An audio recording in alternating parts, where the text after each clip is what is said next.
पाकिस्तान ने सोमवार की देर रात अफगानिस्तान की राजधानी काबुल पर हवाई हमला कर दिया। अफगानिस्तान के उप सरकारी प्रवक्ता ने इस हमले के बारे में जानकारी देते हुए बताया कि पाकिस्तान ने अफगानिस्तान की राजधानी काबुल में नशाखोरों का इलाज करने वाले एक अस्पताल को निशाना बनाया है। इस हमले में मरने वालों की संख्या बढ़कर 400 हो गई है। सोशल मीडिया प्लेटफॉर्म एक्स पर एक पोस्ट में हमदुल्ला फितरत ने कहा कि सोमवार रात हुए हमले में अस्पताल का बड़ा हिस्सा नष्ट हो गया। उन्होंने बताया कि अब तक मरने वालों की संख्या 400 हो गई है, जबकि 250 लोग घायल हुए हैं। फितरत ने कहा कि बचाव दल इमारत में लगी आग पर काबू पाने और पीड़ितों के शवों को निकालने की कोशिश कर रहा है। दूसरी तरफ पाकिस्तान के पीएम शहबाज शरीफ के प्रवक्ता जैदी ने आरोपों को निराधार बताते हुए खारिज कर दिया और कहा कि काबुल में किसी भी अस्पताल को निशाना नहीं बनाया गया था। इसी मुद्दे को लेकर जेएस सोडी ने स्टेट मिरर हिंदी के एडिटर इन्वेस्टिगेशन संजीव चौहान से अफगानिस्तान पाकिस्तान के बीच चल रही जंग के बारे में बातचीत की। उन्होंने क्या कुछ कहा, आइए आपको सुनाते हैं। अफगानिस्तान यानी तालिबान और पाकिस्तान, जब सर दुनिया की नजर इजराइल और ईरान पे है, अमेरिका पे, उस जंग पे है, ऐसे में ये देश अभी भी काबू नहीं आ रहे हैं। इनको कोई चिंता नहीं है कि दुनिया के हालात कितने बदल रहे हैं। मिडिल ईस्ट के चलते, वेस्ट एशिया के चलते जंग चल रही है वहां की, ये आपस में लड़ रहा है। तबीयत से पाकिस्तान की वायुसेना ने अटैक किए हैं कांधार, काबुल और भी कई जगह और रिहायशी इलाकों में अफगानिस्तान के। तालिबान ने कहा है कि हम छोड़ेंगे नहीं। क्या है सर ये सब तालिबान और पाकिस्तान? संजीव जी, पाकिस्तान और अफगानिस्तान या तालिबान के अपने अपने कारण है एक दूसरे पे हमला करने के। पाकिस्तान इसलिए हमला कर रहा है क्योंकि तहरीके तालिबान पाकिस्तान में इतनी सक्रिय हो रखी है कि उसने नाक में दम करके रखा हुआ है पाकिस्तानी सेना और पाकिस्तानी सुरक्षा एजेंसियों का। और इसीलिए पाकिस्तान अफगानिस्तान में उन इलाकों पे हवाई हमले कर रहा है जहां जहां पे उसे लगता है कि ये तालिबानी वहां पे रह रहे हैं। अब जहां तक अफगानिस्तान की बात है, अफगानिस्तान ने तहरीके तालिबान पाकिस्तान को पूरा समर्थन दिया हुआ है, पूरी छूट दी हुई है। और तहरीके तालिबान पाकिस्तान के अंदर जगह जगह पे वो हमले कर रहा है। अफगानी सेना भी अपनी तरफ से पाकिस्तान पे हमला करे, क्योंकि अफगानिस्तान सरकार जान चुकी है कि 1947 से जब पाकिस्तान बना तब से लेकर आज तक अगर पाकिस्तान कभी भी कमजोर कड़ी पे सबसे था, वो इस वक्त है। क्योंकि पाकिस्तान अंदरूनी तौर पे, चाहे बलूचिस्तान हो, खैबर पख्तूनख्वा हो, वहां पे तो ये आतंकवादी संगठन जो है पूरी तरह सक्रिय हैं। सिंध में उनके सरकार के खिलाफ वहां पे जो एंग्जाइटी है वो बढ़ती जा रही है, आक्रोश बढ़ता जा रहा है। तो पाकिस्तान इस वक्त 1947 से आज तक सबसे एक कमजोर कड़ी पे खड़ा है। और अफगानिस्तान को पता है अगर उसने इस समय पाकिस्तान पे दबाव डाल लिया और वो सफल हो गए, तो जो डूरेंट लाइन है जिसे अफगानिस्तान कभी नहीं माना 1893 से, वो अब उसे लगता है ये एक सुनहरा मौका है खैबर पख्तूनख्वा को अफगानिस्तान में मिलाने का। सोडी साहब बहुत गहरी बात बता रहे हैं हम कि डूरेंट लाइन जो है उसको अफगानिस्तान नहीं मानता है और यही सब जंग की एक वजह है। लेकिन जंग में सब जायज तो होता है, मगर पाकिस्तान अक्सर अमूमन गाए बगाए जब अटैक करता है तो अफगानिस्तान के रिहायशी इलाकों पे करता है, सैन्य अड्डों पे कम करता है। इसकी कोई वजह, जबकि अफगानिस्तान या तालिबान जो हैं उनके लड़ाके सब जितना नुकसान पहुंचाते हैं पाकिस्तानी फौज को पहुंचाते हैं। ये सब टारगेटेड है। देखिए, पाकिस्तान के पास एक एडवांटेज है बनस्पत अफगानिस्तान के कि पाकिस्तान के पास एक विशाल वायुसेना है, जो अफगानिस्तान के पास में बिल्कुल वायुसेना नहीं है। अब पाकिस्तान अफगानिस्तान में उन इलाकों को चुनता है जहां जहां पे ये तालिबानी रह रहे हैं या उनके समर्थक रह रहे हैं, क्योंकि ये जो तालिबानी है ये सिविल पॉपुलेशन में जाके ये घुस जाते हैं, वहां बस जाते हैं और इनका कोई सेपरेट एक्सक्लूसिव ट्रेनिंग कैंप नहीं है, कोई हेडक्वार्टर नहीं है, सारे ये रिहायशी इलाकों से ही ऑपरेट करते हैं। तो पाकिस्तान जब रिहायशी इलाकों को टारगेट करता है तो उसका मेन मकसद होता है तालिबानियों पे हमला करना। तो उसमें नॉर्मल है कि उसमें कुछ आम सिविलियन भी मारे जाते हैं।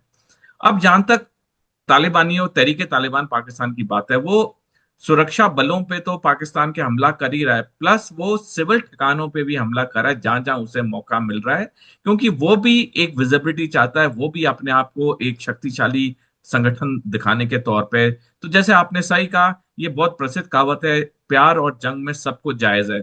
जिसको जो मौका मिलता है जंग में वो करता है।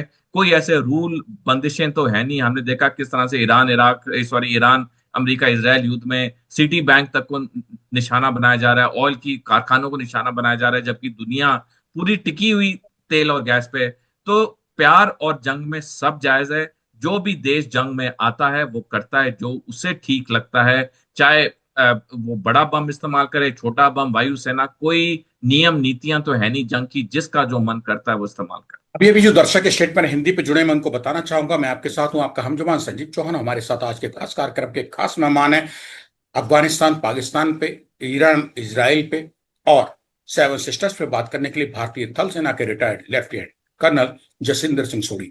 सोढ़ी साहब, अफगानिस्तान और पाकिस्तान दोनों ही मुस्लिम कंट्री हैं और दोनों ही आतंकवाद की गढ़ हैं, दोनों ही शरीफ नहीं है, दोनों ही भारत के पड़ोसी हैं।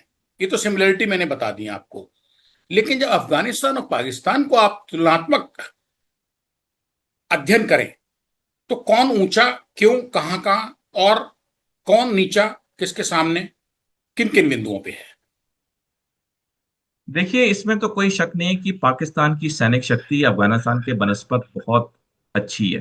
पाकिस्तान के पास में एक आधुनिक वायुसेना है, एक प्रॉपर थल सेना है, एक नौसेना है।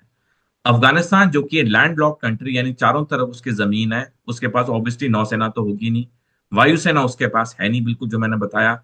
जो उसकी थल सेना है वो वैसे ऑर्गेनाइज नहीं है जैसे पाकिस्तान की है, लेकिन फर्क यह है कि अफगानिस्तान के पास ज्योग्राफी का पूरा एडवांटेज है, यानी अफगानिस्तान पहाड़ों से घिरा हुआ है। तभी तभी अफगानिस्तान को जियोपॉलिटिकल भाषा में कहा जाता है, ये Afghanistan is graveyard of empires, यानी साम्राज्यों का ये कब्रिस्तान है अफगानिस्तान। जिस जिस साम्राज्य ने अफगानिस्तान में नियंत्रण करने की कोशिश की, उसकी हारी हुई है। अगर हम देखें ग्रेट गेम, जो रूस और ब्रिटेन के बीच में चली थी 1807 से 1907 तक, 100 साल चली थी ग्रेट गेम। रूस और ब्रिटेन ने दोनों ने कोशिश की थी अफगानिस्तान पे कब्जा करने की, वो असफल हुए। जिस जिस देश ने अफगानिस्तान पे कब्जा करने की कोशिश की, चाहे रूस हो, जब 1979 में 10 साल का युद्ध हुआ था, कोई सोवियत संघ जब था, कोई भी अफगानिस्तान में सफल नहीं हुआ, क्योंकि अफगानिस्तान को जो सबसे बड़ा एडवांटेज है वो है ज्योग्राफी का। और यही एडवांटेज ईरान के पास है। ईरान भी तीन जगहों से, तीन डायरेक्शन से, पहाड़ी इलाकों से घिरा हुआ है, और अफगानिस्तान चारों तरफ से पहाड़ी इलाकों से घिरा हुआ है। मैं एक छोटा सा साधारण सैनिक गणित बताना चाहूंगा दर्शकों को। सैनिक पढ़ाई में बताया जाता है कि अटैकर टू डिफेंडर रेशो, यानी जो हमला करता है और जो अपने आप का बचाव करता है, अगर मैदानी इलाके में जंग होती है तो उसका रेशो 3:1 होता है, लेकिन पहाड़ी इलाके में उसका रेशो 9:1 होता है। यानी अगर अफगानिस्तान के पास फर्ज करो 1 लाख सैनिक हैं, तो पाकिस्तान को 9 लाख सैनिक चाहिए होंगे अफगानिस्तान पे एक सफल हमला के लिए, जो कि नामुमकिन है, क्योंकि इतनी बड़ी तादाद तो पाकिस्तान के पास है नहीं, और क्योंकि ज्योग्राफी का पूरा एडवांटेज अफगानिस्तान के पास है।